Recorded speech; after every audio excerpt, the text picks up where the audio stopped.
Bismillahirrahmanirrahim. Assalamualaikum warahmatullahi wabarakatuh. Apa kabar teman-teman sekalian? Jumpa lagi bersama saya di channel Kabar Edukasi. Pada video kali ini kita akan sama-sama mempelajari salah satu materi tentang fisika, yakni gelombang bunyi, terusus pada bagian efek Doppler.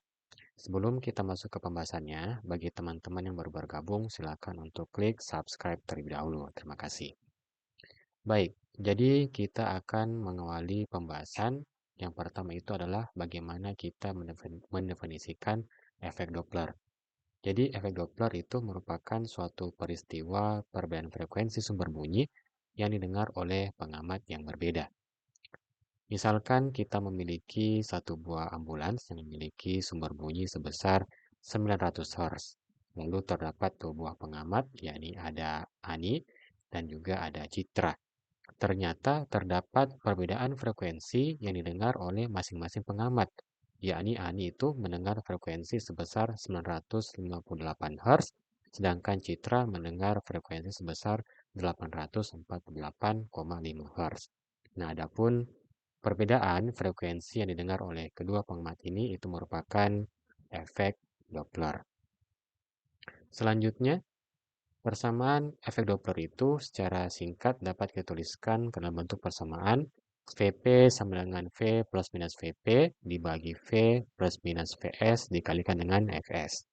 Di mana Vp itu merupakan kecepatan gerak pengamat, kemudian Vs itu merupakan kecepatan gerak sumber, lalu ada Fs yang merupakan frekuensi sumber bunyi, sedangkan Vp itu merupakan frekuensi yang didengar oleh pengamat. Di sini terdapat beberapa aturan yang perlu kita ketahui apabila kita ingin mendefinisikan kapan kita menggunakan tanda positif dan kapan kita menggunakan tanda negatif. Jadi, kecepatan pengamat atau Vp itu dia akan bertanda positif apabila dia mendekati sumber dan akan bernegatif apabila ia menjauhi sumber bunyi. Sedangkan Vs itu menunjukkan kecepatan gerak sumber yang positif apabila menjauhi pengamat dan bertanda negatif apabila mendekati pengamat.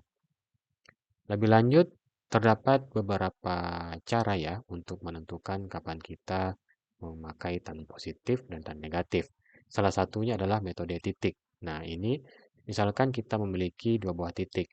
Titik yang pertama itu adalah pengamat P, lalu ada titik kedua yakni sumber S. Di sini kita ambil arah ke kanan itu adalah positif, lalu arah ke kiri adalah arah yang negatif.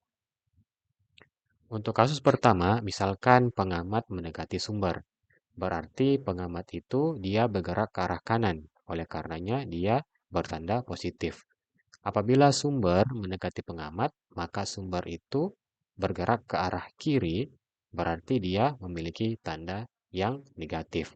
Apabila sumber menjauhi pengamat, maka dia bergerak ke arah kanan, oleh karenanya dia akan bernilai positif. Tetapi apabila pengamat dia menjauhi sumber, maka dia akan bergerak ke arah kiri dan memiliki tanda yang negatif. Nah, untuk lebih memahami penggunaan tentang efek Doppler, mari kita mengerjakan soal berikut. Jadi, di sini kita memiliki sebuah soal yang dimana apabila kita mengidentifikasi soal ini, maka akan kita peroleh beberapa variabel, yakni yang pertama itu kecepatan pengamat, yakni Ct, sebesar 10 meter per sekon. Kemudian kecepatan dari sumber bunyi, yakni ambulans, sebesar 72 km per jam. Apabila kita ubah ke meter per sekon, maka kita peroleh angka 20 meter per sekon. Lebih lanjut, di sini ambulans membunyikan sirine dengan frekuensi sebesar 900 Hz. Di sini kita diberikan informasi mengenai kecepatan rambat bunyi udara, yakni sebesar 330 meter per sekon. Kemudian kita ditanyakan apakah perbandingan frekuensi sirine yang didengar oleh Siti ketika ambulans mendekati dan menjauhi Siti. Kemudian yang poin B adalah berapakah nilai dari pelayangan bunyi yang didengar oleh Siti sebagai akibat ambulans mendekati dan menjauhi Siti. Baik, di sini kita gambar kembali metode titiknya. Oke. Untuk kondisi pertama, yakni ketika ambulans mendekati Siti, ya. Berarti Siti kan dia dikatakan Siti bersepeda dari arah yang berlawanan dengan ambulans. Berarti apabila si pengamat bergerak ke kanan, maka ambulans akan bergerak ke kiri. Oleh karenanya, pengamat VP dia bergerak ke kanan, maka akan memperoleh tanda positif. Sedangkan ambulans dia bergerak ke arah Siti mendekati, dia bergerak ke arah kiri, maka dia memiliki tanda yang negatif. Nah, apabila ini sudah clear, berarti kita tinggal memasukkan saja angka-angka yang diberikan pada soal, sehingga kita peroleh besar frekuensi yang didengar oleh Siti ketika ambulans mendekati dirinya, yakni sebesar 987 Hz. Untuk kasus kedua, yakni bagaimana kalau ambulans sudah menjauhi Siti. Oke, berarti pengamat Siti itu dia akan bergerak ke arah kiri, maka dia akan mendapatkan tanda yang negatif. Sedangkan ambulans juga dia menjauhi Siti, tidak mungkin dia bergerak ke kiri, pasti dia bergerak ke arah kanan, maka dia akan mendapatkan tanda yang positif. Sehingga diperoleh persamaan ini. Selanjutnya, kita masukkan informasi yang diberikan pada soal, kita peroleh besar frekuensi ambulans yang didengar oleh Siti ketika ambulans menjauhinya, yakni sebesar 822 Hz.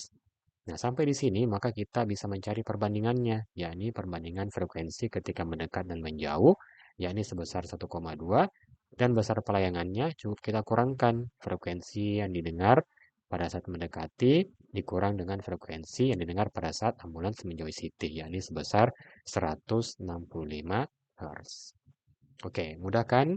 Baik, kalau begitu sekian pembahasan singkat mengenai materi efek Doppler pada bab gelombang bunyi. Apabila teman-teman memiliki pertanyaan, silakan untuk tulis pertanyaan kalian di kolom komentar. Oke, sekian dari saya. Assalamualaikum warahmatullahi wabarakatuh.